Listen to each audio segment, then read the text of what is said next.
Bismillahirrahmanirrahim. Assalamualaikum warahmatullahi wabarakatuh. Tadi saya berjumpa dengan satu kawan yang menghadapi banyak masalah. Dia buat kontraktor di Johor. Kontraktor yang saya nampak berjaya pada suatu ketika dahulu semasa saya berada di Johor untuk buat projek UTM. Tapi tiba-tiba dia rasa give up, ingin menyerah, sebab dia kata banyak sangat masalah.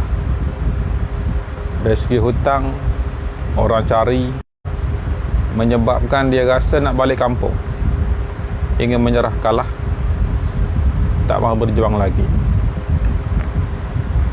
Jadi hari ini saya akan ulas benda ni lah, dan ada cemas. Kita sebenarnya boleh diibaratkan seperti sebuah kapal. Kapal dibina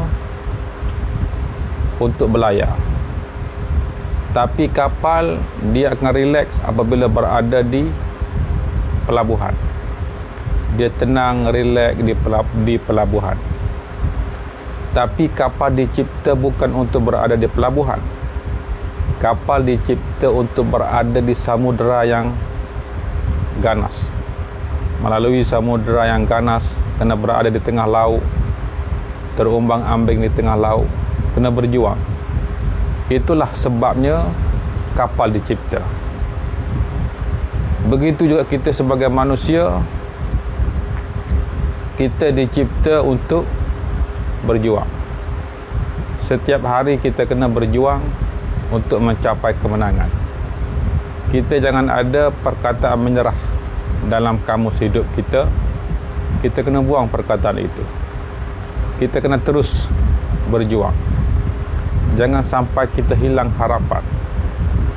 Kita kena ada harapan untuk melihat ibu dan bapa kita menangis melihat kejayaan kita. Harapan supaya isteri dan anak-anak kita dapat melihat kejayaan kita, dan harapan untuk kita menang. Mungkin pada masa sekarang kita belum ditakdirkan untuk berjaya, tapi kita kena ada harapan. Jangan hilang harapan. Biasanya benda ni berlaku sebab kita cemas. Cemas boleh berlaku disebabkan oleh kita berada dalam kebingungan. Bengong, orang kata. Apabila kita bengong, kita akan cemas. Sebagai contoh, dulu ada satu tentera Amerika, dia terperangkap di Jepun.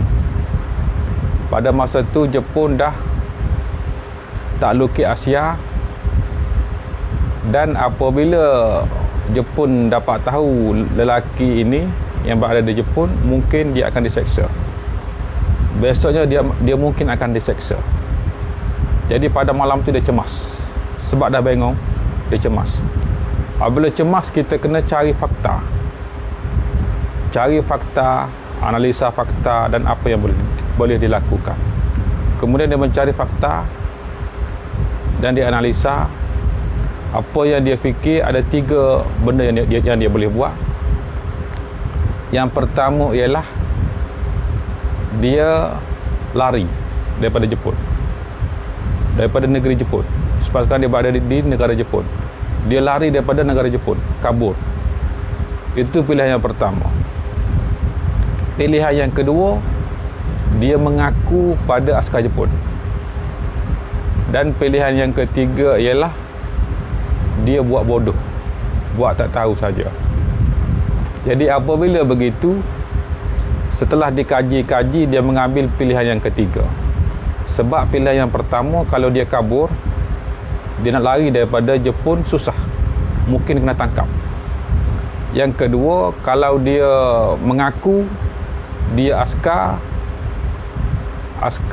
Inggeris, ataupun sebab askar Inggeris, jadi mungkin dia akan diseksa. Jadi dia pilih yang ketiga, dia buat tak tahu. Mana dia buat bodoh je, seolah-olah macam tak berlaku apa-apa. Itu yang dia buat.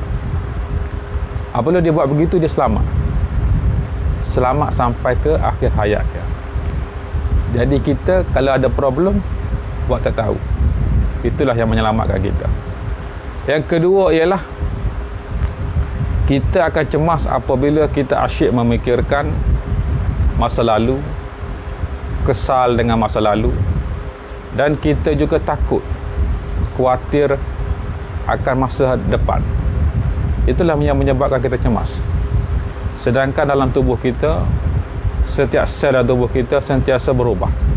Setiap hari dia akan ada sel baru. Sebenarnya kita adalah orang baru setiap hari. Jangan lagi fikir yang lama dan jangan lagi khawatir benda yang akan datang, sebab sel tu belum ada lagi. Kita sebenarnya setiap hari adalah orang baru. Itu yang kedua. Yang ketiga ialah kita kena stop cemas. Ini kena guna konsep stop loss. Dalam saham dia panggil stop loss. Apabila kita dah loss, kita kena ada stop loss. Kat mana kita nak berhenti untuk loss, supaya tidak loss lagi banyak. Abraham Lincoln pernah berkata, apabila orang buat jahat pada dia, dia tidak akan balas balik. Dia sanggup memaafkan, sebab dia rasa masa itu singkat. Tak ada masa untuk kita nak balas balik orang. Apabila kita balas balik, tak selesai masalah. Dia kata lebih baik saya maafkan. Apabila dia maafkan, settle problem tu. Jadi dia boleh fikir benda lain. Kadang-kadang kita tidak boleh stop loss. Apabila katakan kita minat pada satu orang, kemudian orang tu lambat masuk minta kita, kita pun tunggu sampai ketua. Dulu saya pernah tengok masa saya pergi makan di kampung, ada gadis yang 2 orang, dia dengan kakak dia. Kakak dia tu tak cantik, tapi adik cantik. Tapi adik tu duk tunggu, power dia, tapi power tak masuk. Kakak yang tak cantik ni boleh kahwin, tapi adik yang cantik ni tak kahwin sebab dia menunggu. Sebab dia tak ada stop loss. Kita kena ada stop loss. Jangan menunggu terlalu lama sampai umur 40 tahun. Sekarang sudah gemuk. Dulu kurus, sekarang sudah gemuk. Dulu cantik, sekarang sudah maci-maci. Jadi kita kena ada stop loss. Dan antara tips lagi, kita jangan balas dendam. Macam Abraham Lincoln kata, kalau kita balas dendam, rugi masa. Sebab masa sangat singkat. Kalau kita balas dendam, lagi advantage pada orang yang kita marah, sebab kita memikirkan dia. Tips lagi, kita jangan tunggu orang ucap terima kasih. Apabila kita bagi sesuatu pada orang, jangan kita mengharapkan orang ucap terima kasih. Kalau kita mengharap, kita akan jadi cemas. Sebab orang lupa nak ucap terima kasih, kita jadi cemas. Jadi kita jangan mengharapkan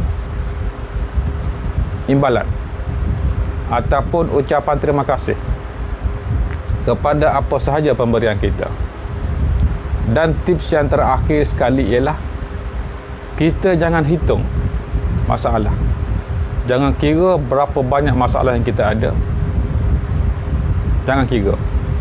Apa yang kita perlu kira adalah berapa banyak manfaat ataupun rezeki yang diberikan oleh Allah Subhanahu Wa Taala kepada kita, untuk kita lebih bersyukur. Kita kena lihat di situ. Jangan lihat berapa banyak problem yang kita kena hadapi. Sebab orang yang hebat, orang yang besar adalah orang yang mempunyai masalah yang lebih besar. Kita kena bersyukur apabila kita menghadapi masalah, sebab kita nak menjadi orang besar. Setiap manusia di atas muka bumi, tak ada yang tak ada masalah. Semuanya ada masalah. Tak mungkin satu manusia di muka bumi yang tak ada masalah.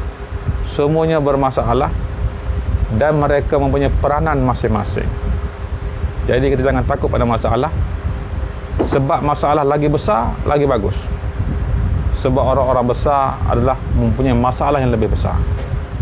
Cuma orang kecil saja yang tak ada masalah. Orang kecil, masalah kecil. Orang besar, masalah besar. Okey, sekian, terima kasih. Assalamualaikum.